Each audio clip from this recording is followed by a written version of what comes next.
자리 지킴, 자리 이탈, 자리 뽑힘, 자리 지킴, 자리 이탈, 자리 뽑힘이라는 제목으로 은혜를 나누고자 합니다.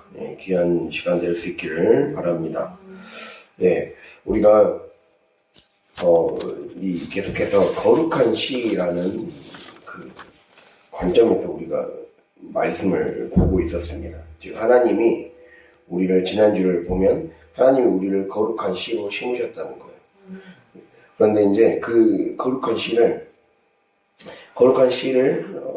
심은 그 자리를 잘 지키고 관리해야 되겠죠. 근데 그 관리가 제대로 되지 않으면, 즉 관리하지 않으면 그 안에 그 위에 뭐가 나겠습니까? 잡초가 나겠죠.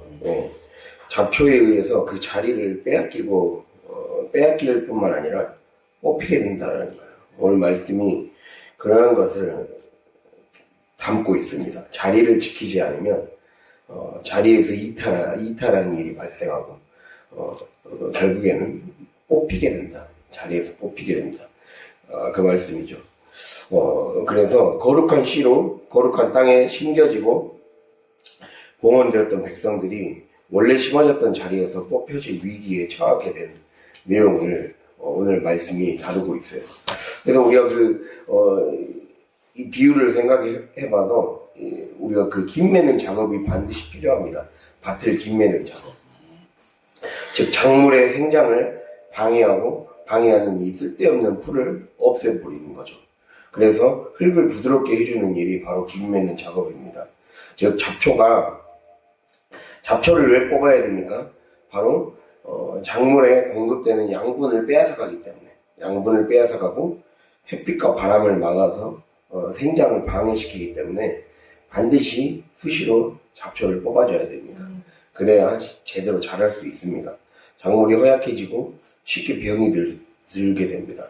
수확량이 줄기 때문에 잡초도 가뭄이나 병의 충과 같이 작물 재해의 한 가지로 간주해서 늘 방제해 줘야 된다는 거예요. 또한 반드시 이러한 잡초를 제거하고 김 매는 작업을 해줘야 될 이유는 바로 그렇게 놔둬버리면 땅이 굳어지기 때문에, 땅이 굳어지고 땅이 안 좋아지기 때문에, 그래서 공기가 잘 안 통하는 땅, 푸석푸석하고 수분이 잘 공급되지 않는 땅이 되기 때문에 그 땅을 관리하기 위함이죠. 그래서 최적의 결실을 맺는 그런 환경이 되도록 해주는 거예요. 그래서 우리가 이걸 늘 기억해야 돼요. 영적인 것에서 가만히 놔둔다고 잘 자라는 것이 아니라는 겁니다. 가만히 놔둔다고 잘 자라는 게 아니라 왜 그렇습니까? 잡초가 훨씬 생장 속도가 빠르기 때문에, 그러니까 뿌리가 얕은 작물부터 먼저 질식시켜서 작물이 뽑히거나 말라 죽기 때문에, 그래서 해줘야 된다는 거예요. 우리가 포도나무 비유가 있죠. 포도나무 비유, 요한복음 15장 보면 이렇게 나와 있죠. 가지가 열매를 맺지 못하면 그걸 찍어서 불에 살라버린다 했어요. 근데 가지가 열매를 맺지 못하면 불에 살라버리는 근본적인 이유가 무엇입니까? 바로 15장 4절 5절 이렇게 나와 있어요. 포도나무에 붙어있지 않았기 때문에. 포도나무에 붙어있지 않으면 가지는 열매를 맺을 수 없기 때문에 빼버려요. 빼버리고 그냥 찍어서 불에 태워버린다는 거예요. 즉 가지가 자리에서 벗어났기 때문에, 이탈했기 때문에, 자리를 이탈했기 때문에, 줄기와 나무가 연결이 상실되었기 때문에 결국 자리가 이탈되면 자리에서 뽑히게 된다는 거예요. 그래서 자기 자리를 이탈하면 자리에서 뽑히고 결국 생명이 유지될 수 없다. 오늘 이 말씀에 이런 관점으로 오늘 말씀을 살펴보고자 합니다. 먼저 1에서 3절을 보면요. 1에서 3절은 자리 지킴에 대해서 다루고 있어요. 사실 그 전체를 꿰뚫는 메시지가 자리 지킴. 즉 무엇이냐? 첫 번째 자리 지킴 본론 첫 번째는 거룩은 자리를 지키는 능력이라는 거예요. 거룩은 자리를 지키는 능력. 자기 자리를 잘 지키는 게 거룩이라는 거예요. 그거를 말씀해주고 있습니다. 근데 그 자리는 그냥 지키는 게 아니라 섞여서는 안 됩니다. 혼합물이 섞여서는 안 돼요. 내 안에 하나님이 원하시지 않는 것과 원하는 것이 섞여 있으면 안 된다는 거예요. 그래서 우리가 3절에 보면 율법을 듣고 곧 섞인 무리를 이스라엘 가운데서 모두 분리하였다. 이렇게 나와 있죠. 섞인 무리를 분리하였다. 즉, 처음에 이렇게 나와 있죠. 1절에, 1, 2절에 백성이 모세의 율법책을 듣다가 1절에 암몬 사람과 모압 사람이 영원히 하나님의 총회에 들어오지 못한다는 말씀을 읽게 돼요. 이 말씀은 실제로 신명기 23장 3절과 4절에 나와 있어요. 이 말씀을 읽게 되자 그들이 이제 이 말씀의 뜻은요, 이게 암몬과 모압의 어떤 혈통 때문에 교회의 일원이 될 수 없다는 소리가 아니에요. 즉 이들이 다른 민족이기 때문에 교회의 일원이 될 수 없다 이 말이 아니에요. 하나님은 다른 민족이 교회의 일원이 되게 못하는 게 아니에요. 우리가 그걸 알고 있죠. 요한복음 1장 12절 13절 보면 영접하는 자 곧 그의 이름을 믿는 자들에게는 하나님의 자녀가 되는 권세를 주셨으니 이는 혈통으로나 육정으로나 사람의 뜻으로 나지 아니하고 오직 하나님께로서 난 자들이니라. 이렇게 나와 있죠. 즉 하나님의 자녀가 되는 기준은 영접에 달려있어요. 여기서 영접이라는 건 적극적으로 붙잡는다는 뜻이에요. 적극적으로 붙잡는 거. 근데 영접하는 자, 곧 그 다음에 뭐가 나오죠? 그 이름을 믿는 자들에게는. 즉 하나님의 이름, 예수님의 이름을 적극적으로 붙잡는 자. 하나님을 적극적으로 붙잡는 자는 하나님의 자녀가 된다는 거예요. 즉 조건은 혈통이 아니라는 거예요. 하나님을 적극적으로 붙잡고 주님을 믿고 살고자 결심하는 자가 곧 하나님의 자녀가 될 수 있다는 거죠. 그럼 그런 차원에서 봤을 때 왜 1절과 암몬과 모압 사람은 왜 하나님의 총회에 들어오지 못했을까? 먼저 암몬과 모압 사람은 어떤 사람들이죠? 암몬과 모압이 어떤 후손입니까? 롯의 후손이잖아요. 아브라함의 조카 롯의 후손이잖아요. 롯의 후손이 바로 암몬과 모압이에요. 롯의 딸들에게서 나온 후손이죠. 그래서 그들이 그러니까 친척 집안이에요.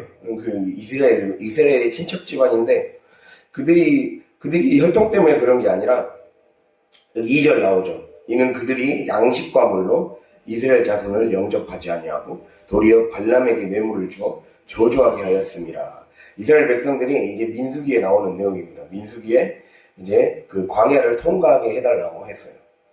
광야에 반드시 그 가나안 땅을 가려면 그 지역을 통과해야 되는데 암몬과 모압 사람이 사는 지역을 통과해야 되는데 이제 이전에 그 같은 혈연이었던 집안이었으니까 그냥 쉽게 해줄 줄 알았더니 오히려 통과하지 못하게 하고 이 발람 나귀를 발람의 이 거짓 선지자를 해서 저주하게 했죠. 이스라엘을 저주하게 했죠. 뇌물을 주어 저주하게 했다라고 했는데 하나님은 오히려 그 저주를 돌이켜 복이 되게 하셨죠. 즉 나귀까지 하나님이 돌이키게 하셔서 결국에는 거짓말을 못하게 하나님이 하게 하셨죠. 그 말씀을 지금 하고 있습니다. 민수기 23장에서 25장 말씀을. 그래서 이 말씀을 통해 볼 수 있는 것은 하나님이 세우신 교회를 무너뜨리고 흔들어내려는 세력에 대해서는 단호하게 대적해야 된다는 거예요. 내 안에 우리 안에 동산 안에 뱀이 침입하도록 방치할 수는 없는 겁니다. 동산 안에 뱀이 침입하지 않도록 해야 됩니다. 그래서 우리가 이걸 통해 볼 수 있는 것은 거룩은 하나님이 지키라고 하신 자리를 적극적으로 믿음으로 붙잡고 지켜내는 것에 있다는 것. 거룩은 하나님이 지키라고 하신 자리를 믿음으로 적극적으로 지켜내는 것. 그게 바로 오늘 첫 번째 적용이라고 할 수가 있습니다. 그럼 그걸 믿음으로 지켜내는 그 구체적인 방법이 뭐라고 나와 있습니까? 3절에 섞인 무리를 모두 분리하는 거예요. 섞인 무리를 모두 분리하는 거. 자리를 지켜내는 가장 하나님이 우리에게 원하시는 가장 적극적인 방법, 바로 섞인 무리를 분리해라. 즉 분리라는 것은 경계를 선명하게 그으라는 거예요. 그런 뜻을 갖고 있어요. 분리하다라는 말은 경계를 선명하게 긋다 라는 뜻을 갖고 있습니다. 그러니까 무리가 섞여 있다는 것은 경계를 흐리게 만든다는 거예요. 그 경계를 흐리게 만드는 사람들이라는 거예요. 그래서 이 경계를 위반하게 하는 거죠. 즉 우리 삶에 내가 어떻게 하면 삶이 사는 것이고 죽는 것인지, 무엇이 옳은 것이고 무엇이 그른 건지를 바로 삶에서 경계를 늘 그어주는 그런 삶의 습관이 필요하다는 거예요. 그것을 말씀해 주고 있습니다. 그래서 그것을 위반해 버리는 게 섞인 무리라는 말 속에 담겨 있는 뜻이죠. 경계 위반. 그래서 거룩한 시이자 언약 백성이라는 정체성이 혼합된 상태의 사람들을 지금 섞인 무리라고 표현하고 있습니다. 그래서 공동체의 자리, 믿음과 사명의 자리, 이 부르심의 자리를 못 지키게 만드는 내 안의 것들과 싸워야 된다는 거예요. 그거를 분리시켜야 된다는 거예요. 선을 딱 그어줘야 된다는 거예요. 그러니까 내 안에 내 믿음을 약화시키는 것들, 내 믿음을 약화시키는 말들에 대해서 선을 그어줘야 되겠죠. 우리가 적용해 보자면 내 믿음을 약화시키는 것들에 대해서 선을 그어줘야 된다는 거예요. 그거를 말씀을 하고 있습니다. 말과 행동과 생각과 습관과 그리고 환경과 내가 가야 될 곳, 가지 말아야 될 곳, 이러한 것들이 다 해당하겠죠. 그래서 사람 장소 환대라는 책이 있어요. 그 책에서 이런 말이 있습니다. 사람이 된다는 것은 자리와 장소를 갖는다는 뜻이다. 사람이 된다는 것은 자리와 장소를 갖는다는 뜻이다. 혹은 이제 이렇게 말하기도 했어요. 거기서 사람이라는 말은 사회 안에 자기 자리가 있다는 말과 같다라고 그 책에서 말하고 있거든요. 그래서 이 내용을 우리가 이 표현을 빌려보자면, 이 섞인 무리를 분리했다는 말은 하나님의 백성, 하나님의 사람으로 자리를 만들어주거나 장소를 내어주어서는 안 되는 요소들이 있다는 거예요. 안 되는 사람이 있고, 안 되는 환경이 있고, 안 되는 말들이 있고, 생각들이 있다는 거예요. 그것들을 허용해서는 안 된다는 거예요. 그것이 내 안에서 자라나지 못하도록 만들어야 되는 거예요. 그러니까 내 안에 옛사람이 들어오지 못하게 만들어야 된다는 거예요. 옛사람으로 다시 돌아가게 만드는 것들을 허용해서는 안 된다는 거예요. 그거에 대해서 우리가 일거수일투족 세밀하게 선을 그어줘야 되는 거죠. 내가 이러한 말의 습관과 행동과 사고방식과 그리고 만남과 지금까지 이런 그냥 자연스럽게 생각해왔던 삶의 방식이 사실은 허용해서는 안 되는 거구나. 이렇게 해서 선을 그어줘야 되는 거죠. 이것을 말씀하고 있습니다. 이거는 이제 단순히 어떤 사람을 미워하라는 의미가 아닙니다. 어떤 사람을 미워하고 어떤 사람을 솎아내고 멀리해야 된다라는 그러한 것 의미로만 해석해서는 우리가 항상 말씀은 1차적으로 우리에게 적용을 해야죠. 그래서 내 안에 옛사람이 싹트게 만들 만한 요소들을 잘 분별할 줄 알아야 합니다. 그래서 그거를 잘 걸러내는 장치가 필요하다는 겁니다. 그것을 말씀하고 있어요. 그래서 이 3절에 이 섞인 무리를 분리했다는 말씀은 근데 모두 분리했다고 그러잖아요.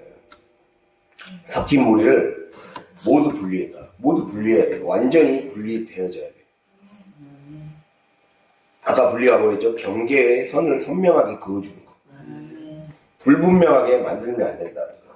애매하게 신앙생활, 애매모호하게 신앙생활에서는 안 된다라고 말씀하고 있어요. 그래서 우리가 아까 말씀드렸듯이 서론에서 잡초 비유를 했잖아요. 잡초 비유, 즉 인맥이 작업을 통해 잡초를 속간해주지 않으면 결국 작물은 말라 죽고 말 것이라고 했어요. 벌침력이 강하기 때문에. 이 잡초의 자리를 내주면 안 된다는 거예요. 우리 안에 잡초 같은 것들에 자리를 내어줘서는 안 된다는 거예요. 더군다나 잡초는 땅도 아까 박토가 되게 만든다 했어요. 땅을 망쳐버리기 때문에. 내는 그것들을 자꾸 하나님이 원하시지 않는 생각과 말과 행동과 습관을 그냥 대수롭지 않게 생각하며, 그러니까 이게 중요한 거예요. 바울도 계속 그 얘기를 하거든요. 믿음으로 구원받은 자의 삶의 실제가 어떻게 돼야 되느냐? 영의 생각을 해야 된다고 했어요. 영의 생각은 생명과 평안이고, 육신의 생각은 사망이 있어요. 그걸 말씀하고 있잖아요. 결국에는 모든 게 생각에서 시작해요. 예수님도, 그러니까 우리가 지난주에 제가 설교하면서, 토요일날 설교하면서 정결과 부정에 대해서 얘기했어요. 정결이 뭐라 했습니까? 예? 정결이 뭐라 했어요? 예배자가 될 수 있는 상태가 정결이라 했잖아요. 예배자가 될 수 있는 상태. 예. 예배자가 될 수 있는 상태가 정결이에요. 그러니까 우리의 삶에 늘 이거를 생각을 해야 돼요. 내가 예배자가 될 수 있는 상태가 되기 위해서 오늘날 우리 시대를 살아가고 있는 우리들에게 내 마음에서 나오는 것이 무엇인가를 점검해야 된다는 거예요. 예수님은 신약시대를 사는 우리들에게 얘기를 하셨어요. 내 마음에서 나오는 것이 사람을 더럽게 한다 했어요. 내 마음에서 나오는 것, 즉 내 마음의 생각의 구조를 바꿔야 된다는 거예요. 영의 생각의 구조가 내 삶에 들어오도록 만들어야 된다는 거예요. 그래서 영의 생각의 질서, 영의 언어의 질서가 내 삶의 표준이 될 수 있도록 자리를 이동하는 거죠. 그래서 지난 시간에 세례를 비유로 들면서 정결할 때 정결을 이렇게 하려면 물로 씻거나 피로 속죄를 해야 된다 했어요. 속죄 혹은 속건제를 해야 된다 했어요.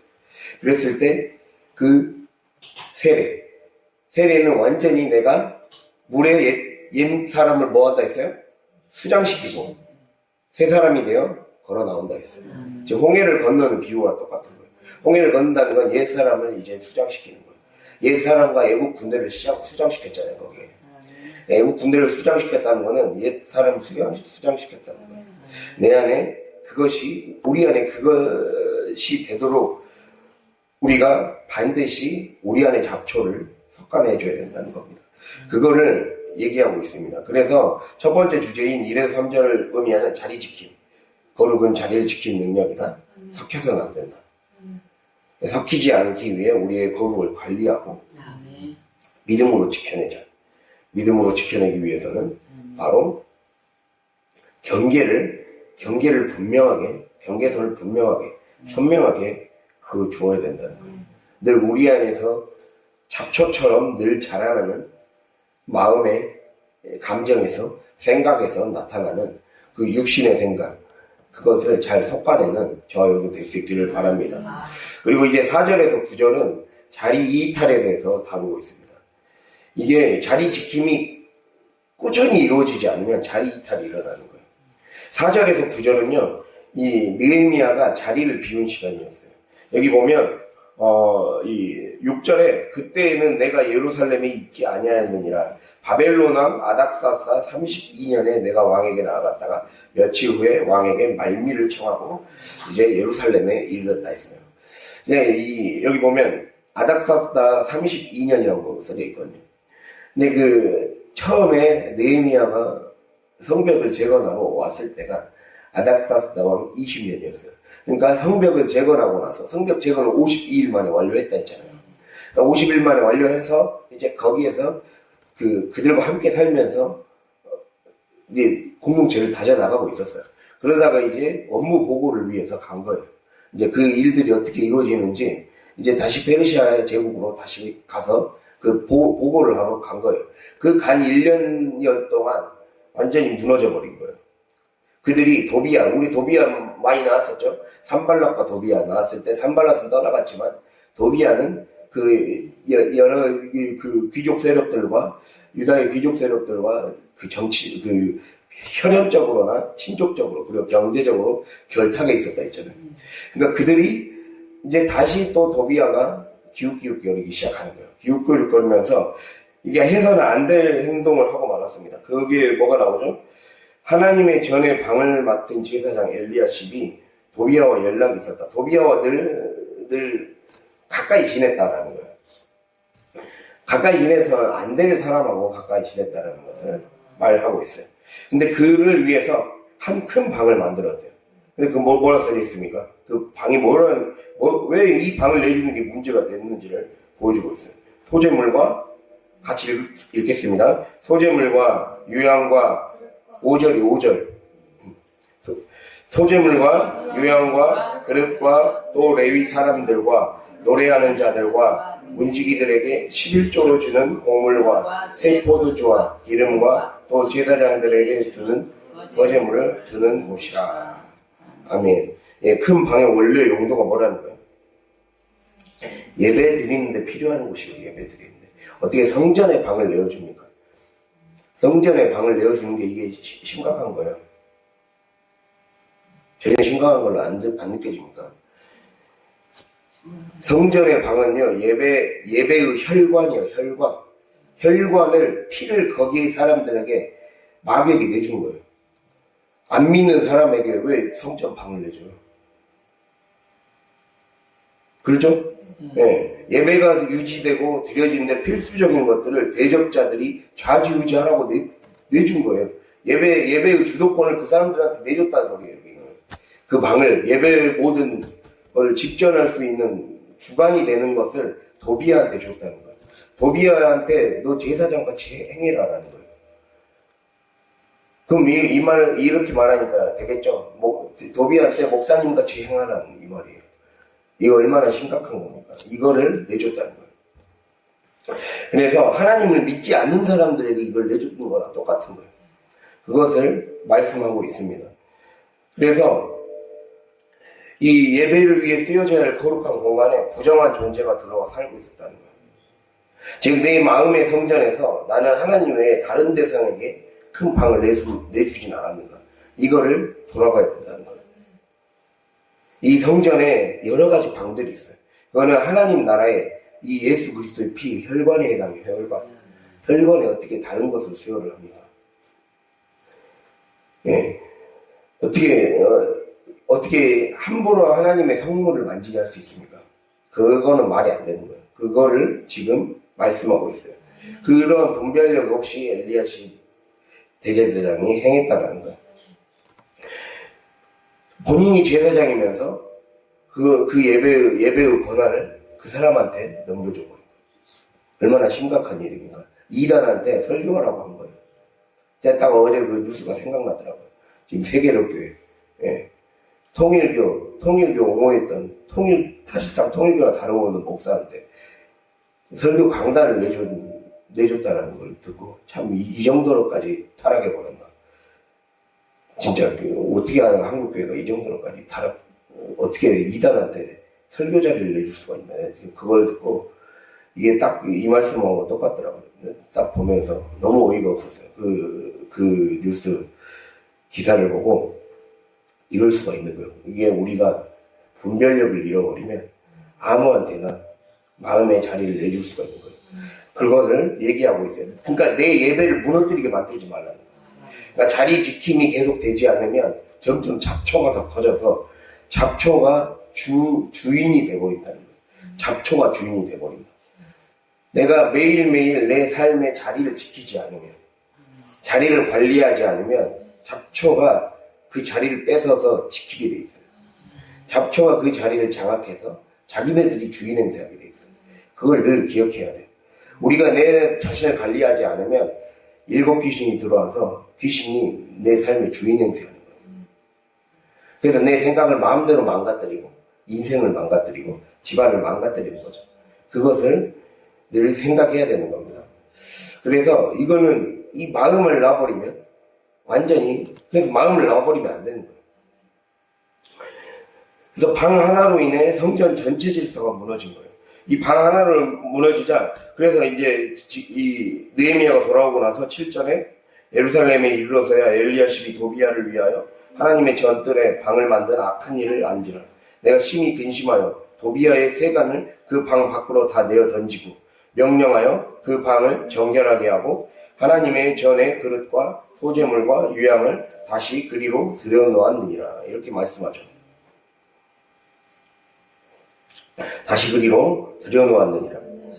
자, 방 하나로 여기서 보면 명령하여 그 방을 정결하게 하고, 이 방은 이 우리가 원어에는, 그러니까 우리말에는 해석이 안 되는데 방들이요, 방들. 즉 방 하나를 내줬는데 성전에 있는 방 전체를 다 청소해야 돼요. 왜 그렇겠습니까? 거룩은 전염되기 때문이에요. 부정은 전염되기 때문에. 즉 죄는 물 하나가, 연못 하나가, 작은 오염물이 딱 살짝 부러지면 그 전체가 오염되기 때문입니다. 그래서 그 일들을 했다는 거죠. 즉 정결은 원래 있어야 할 자리로 다시 복귀시키는 거예요. 정결은 원래 있어야 할 예배의 자리로 다시 복귀시키는 행위. 그것이 바로 정결이에요. 오늘 정결에 대해서 또 나오잖아요.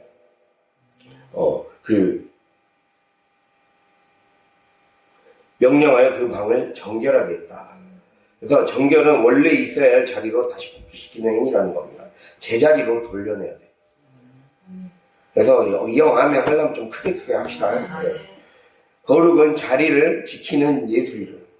거룩은 자리를 지키는 예술입니다. 우리가 예술이 영어로 아트라고 그러잖아요. 근데 예술을 하려면 우리가 매번의 그 예술은 기술의 결합으로 만들어져요. 기술. 예술을 뜻하는 아트와 기술도 아트에서 시작해요. 아트. 네. 그러니까 우리가 매 순간순간 매번 반복 훈련을 하는 거예요. 자리를 지키는 반복을 늘 해야 돼요. 내 자리를 관리하는, 자리를 지키는 반복된 경건의 훈련이 늘 있어야 된다는 거예요. 이 거룩은 자리를 이탈하지 않고 그 자리를 지키기 위한 반복 훈련이에요. 이 반복 훈련이 되어야 내 삶의 성전에서 무엇이 들어오면 질서가 무너지겠는지를 깨닫게 되는 거예요. 반복 훈련이 돼야 돼요. 그래야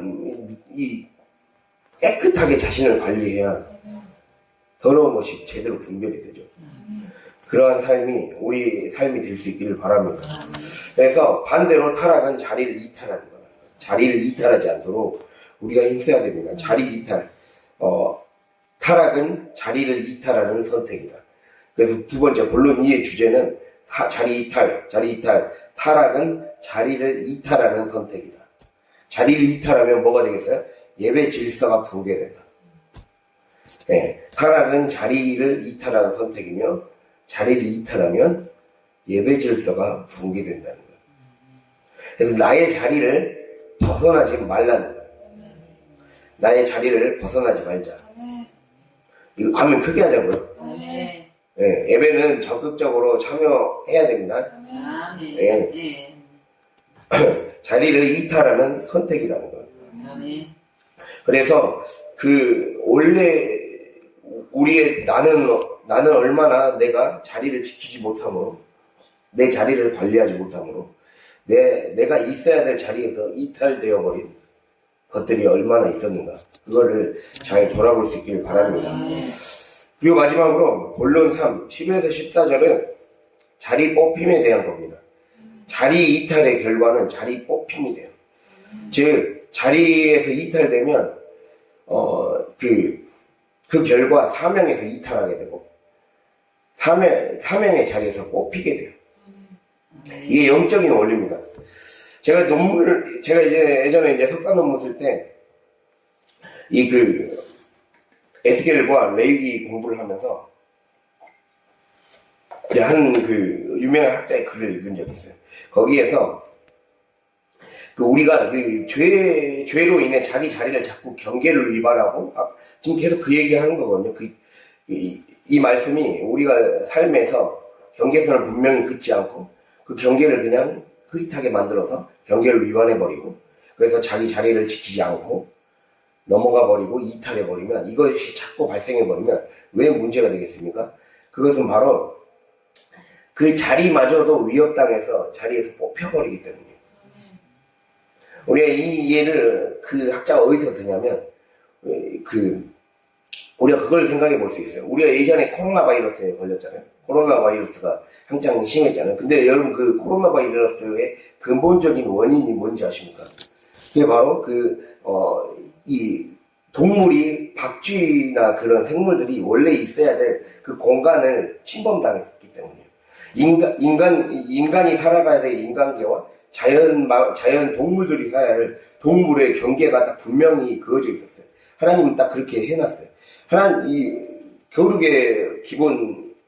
거룩의 기본 조건은 경계예요. 아까 말씀드렸듯이 경계가 딱 지어지는 거예요. 분리와 구별을 통해서 경계가 지어지는 거거든요. 인간이 살아가야 될 공간이 있고, 동물이 살아가야 될 공간이 있어요. 근데 인간이 너무 무분별하게 개발을 하다 보니까, 점점 동물이 살아갈 공간이 줄어드는 거예요. 줄어들다 보니까, 그 공간이 자꾸 파괴되면, 그 중간에 빈 공간이 생겨서 장인어들이 생존하기 위해 인간계에 침입하게 되겠죠. 그렇게 되면서 그 숙주가 옮겨가면서 전염병이 생겼다는 거예요. 근데 이게 굉장히 그 성경의 원리랑 똑같습니다. 이게 제사장의 세계관이거든요. 성경의 세계관이. 성경은 경계를 넘어서면 반드시 자리에서 뽑힌다는 거예요. 인간이 위협받는다는 거예요. 인간의 생명이 위협받는다. 그걸 보여주고 있어요. 그러니까 이건 영적으로도 똑같아요. 내가 내 자리를 자꾸 지키지 않고 내 자리 관리를 하지 않으면 하나님이 나를 부르신 자리에서도 뽑혀나간다는 거예요. 하나님이 나를 부르신 가정의 자리에서도 뽑혀나가는 거예요. 내 자리를 관리하지 못하면. 아멘. 크게 하자고. 크게. 아멘. 오늘 크게 좀 합시다. 자리를 이탈하면 그래서 안 되는 거예요. 자기 자리를 그래서 지켜야 돼요. 그래서 자기 자리를 잘 관리해야 된다는 거예요. 그래서 이렇게 여기 보면 레위 사람들이 각기 자기 밭으로 도망간 사건이 나옵니다. 레위 사람들이 자기 밭으로 도망갔다고 나와 있어요. 즉, 이 10절 보면 10절 같이 읽어볼까요? 내가 또 알아본즉 레위 사람들이 받을 몫을 주지 아니하였으므로 그 직무를 행하는 레위 사람들과 노래하는 자들이 각각 자기 밭으로 도망하였기로. 각각 자기 밭으로 도망하였다. 즉 자리를 지키는 것에 실패하자 자리 이탈했어요. 이 겉으로는 생존 때문에 사역과 부르심의 자리에서 이탈된 것 같지만 이게 자꾸 경계가 위반되기 때문에 이 자기의 생존이 위협된 거예요. 영적인 관점에서 봐야 됩니다. 그러니까 내가 내 자리를 목사면 목사의 자리, 권사면 권사의 자리, 전도자면 전도자의 자리, 가정주부면 가정주부의 자리를 자꾸 이탈하고 그 자리를 지키지 못하고 관리하지 못하면 그것마저도 하나님이 뺏어갑니다. 빼앗겨요. 그래서 우리가 그 기본 자리를 지킬 줄 알아야 된다는 거예요. 거기에서 형통이 시작된다라고 결국 얘기하고 있는 거예요. 그 말씀을 드리고 있습니다. 결국에는 레위 사람들이 겉으로는 먹고 살 길이 없어지자 나간 걸로 보이지만 결국에는 그들도 자기 자리를 지키지 않은 거예요. 자기 자리를 지키지 않았고 이러한 것들이 다 연쇄작용이 일어난 거예요. 그걸 첫 출발이 무엇이었어요? 이 이탈을 허용했어요. 엘리야십이라는 제사장이 이탈을 허용했기 때문에. 자리 이탈을 허용했기 때문에. 그래서 우리의 삶에 조그만 그 자리 이탈을 허용하는 것이 얼마나 큰 결과를 초래하는가. 레위인이 도망가 버리면 얼마나 큰일 납니까? 교회가 무너지는 거예요. 교회가 무너질 수도 있는 거예요. 내가 내 자리를 관리하지 못한 모양이네. 교회가 무너질 수 있다. 이거에 대해서 경각심을 갖고 나아갈 수 있길 바랍니다. 그래서 이거에 대해서 확실하게 우리가 쫓아내줘야 돼요. 그래서 11절에 얘기해주죠. 민장들을 꾸짖어 이르기를 책망했다라고 나와 있어요. 쫓아냈다라는 뜻을 갖고 있습니다. 쫓아냈다라는 거예요. 우리 안에 이러한 요소들이 우리의 삶에 나를 자리를 이탈하지 못하게 만들도록 쫓아내야 돼요. 그러면 내 자리까지 뽑힐 수 있습니다. 하나님, 내가 최선을 다해서 심어왔던 것까지 뽑힐 수 있는 거예요. 그 작은 거 하나 지켜내지 못함이 엄청 큰 파급 효과를 일으킬 수 있습니다. 그래서 잡초가 생장력이 더 크기 때문에 언제나 우리의 거룩을 지켜나가야 된다. 이 말씀을 드리는 겁니다. 그리고 결국에는 느헤미야는 13장의 이 마지막 부분을 통해서 딱 얘기하는 거예요. 형통은 끝까지 관리를 끝까지 하는 것에 달려있다는 거예요. 형통은 관리에 달려있다는 거예요. 그 관리의 핵심은 매일매일 자라나는 잡초를 관리하지 않으면, 그 잡초를 관리하지 않으면 생명나무로 자라날 게 선악과로 변형되거나, 아니 거기에서 뽑힐 수도 있는 거예요. 뽑힌다는 게 얼마나 열심히 심어왔는데 뽑히는 것만큼 얼마나 억울하고 안타까운 게 어디 있겠습니까? 그래서 우리의 매일 삶이, 내가 이렇게 하면 안 되겠구나, 이런 말들을 하면 안 되겠구나, 이러한 생각을 허용하면 안 되겠구나, 이것이 우리의 삶에 늘 자리 잡고 있어야 됩니다. 그래서 경계 위반과 오염, 자리 이탈의 결과 자리가 유지되지 못한 거예요. 이건 그 말씀으로 봐야 됩니다. 레위인들이 자기 자리에서 벗어난 거는, 그래서 자리에서 뽑혀버린 거죠. 즉 거룩의 관리, 하나님이 심어주신 자기 자리의 관리를 방치하고 이탈하면 그 자리에서 뽑혀서 불에 살라진다. 오늘 이 메시지입니다. 가지가 포도나무에 붙어있지 않으면 불에 살라진다. 내가 말씀이 말하는 것에 늘 붙어서 살지 않으면 살라진다. 이걸 기억해야 돼요. 말씀에 맞게 내 생각을 바꾸고 교정하고 늘 관리하는 것이 내 삶의 중심이 되어야 된다 라고 말씀하고 있습니다. 그래서 이 자리 뽑힘이라는 것은, 결국 자리 뽑힘이란 말은 이 경계의 질서가 붕괴되면서 더는 그 자리에 있을 수 없게 된 상태라고 할 수가 있습니다. 자리 뽑힘, 경계의 질서가 붕괴되면서 더는 그 자리에 있을 수 없게 된 상태. 이제 예배자의 사명을 더는 감당할 수 없게 되는 상태가 되는 거예요. 그래서 자리가 무너지면 사명이 유지되지 않고 생계가 흔들리고 결국 자리에서 밀려나고 보편합니다. 그래서 우리가 이걸 기억해야 돼요. 이 부정이라는 것은 이 제자리에 있지 않은 것, 내 제자리를 반드시 지켜야 되는 겁니다.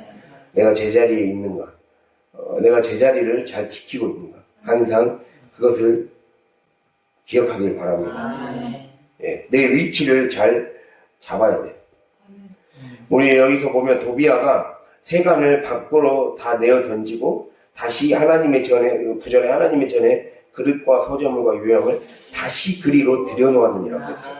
다시, 그러니까 우리가 이 가장 중요한 게, 내가 정말 하나님의 사람 옳게 서기 위해서는 내가 있어야 될 곳에 제대로 다시 재배치시켜줘야 돼요. 내가 내 말과 생각과 행동과 모든 습관을 하나님이 원하는 습관에 다시 배치시켜줘야 돼요. 있어야 할 자리에 배치시켜줘야 돼요. 이게 거룩의 핵심이라는 거예요. 그렇게 하지 않으면 우리가 자리가 뽑힐 수가 있다는 거예요. 그것을 경고하고 있습니다. 그래서 위치를 잘 선정해야 된다. 공간의 질서를 회복해야 된다. 거룩은 공간의 질서를 회복하는 거예요. 내가 있는 공간의 질서를 회복하고, 시간의 질서를 회복하고, 내 말의 질서, 마음의 질서, 생각의 질서를 회복하는 거라는 거예요. 그래서 정리해보자면, 자리 뽑힘은 경계가 무너져서 분별이 상실되고, 분별이 흐릿해져서 하나님이 맡으신 역할과 권한을 알지 못하게 되는 거예요. 하나님이 우리에게 보세요. 하나님이 거룩한 씨로 우리를 심으시고 우리에게 이름을 주셨다 했어요. 이름은 뭐라고 했습니까? 역할과 권한이라 했어요. 역할과 권한을 줬다 했어요. 그 역할과 권한, 하나님이 주신 자리가 의미를 잃어버리는 거예요.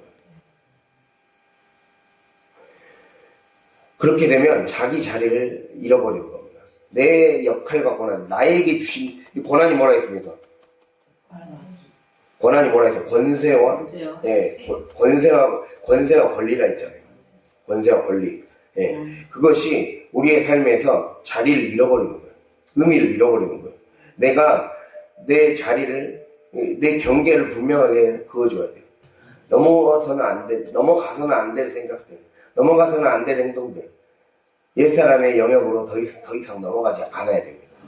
내 모든 언행심사가 그곳으로 넘어가지 않도록 늘 해줘야 그것을 지켜낼 수 있는 거예요. 그리고 마찬가지로 사명의 자리를 잘 지켜내야 돼요. 하나님이 나에게 맡겨주신 직분의 자리, 직책의 자리, 직위의 자리, 직업의 자리를 지켜내야 돼요. 그래야 하나님이 우리와 그걸 근거로 그 자리를 잘 지킨 것을 근거로 아멘. 큰 은혜와 복을 내려줄 수 있다는 겁니다. 그래서 오늘 말씀 이 자리 지킴, 자리 이탈, 자리 뽑힘 이 말씀을 기억하면서 정말 내가 우리의 삶이 내 자리를 얼마나 나는 지켜가고 있는가. 그리고 그 작은 관리 하나 제대로 하지 않는 것이 결국에는 자리를 지키지 않으면, 자리를 관리하지 않으면 그 자리에서 자리를 보존할 수가 없게 되는 겁니다. 매일의 관리에서부터 잘 하게 되는 저 여러분이 될 수 있기를 간절히 바랍니다. 아멘. 기도하겠습니다.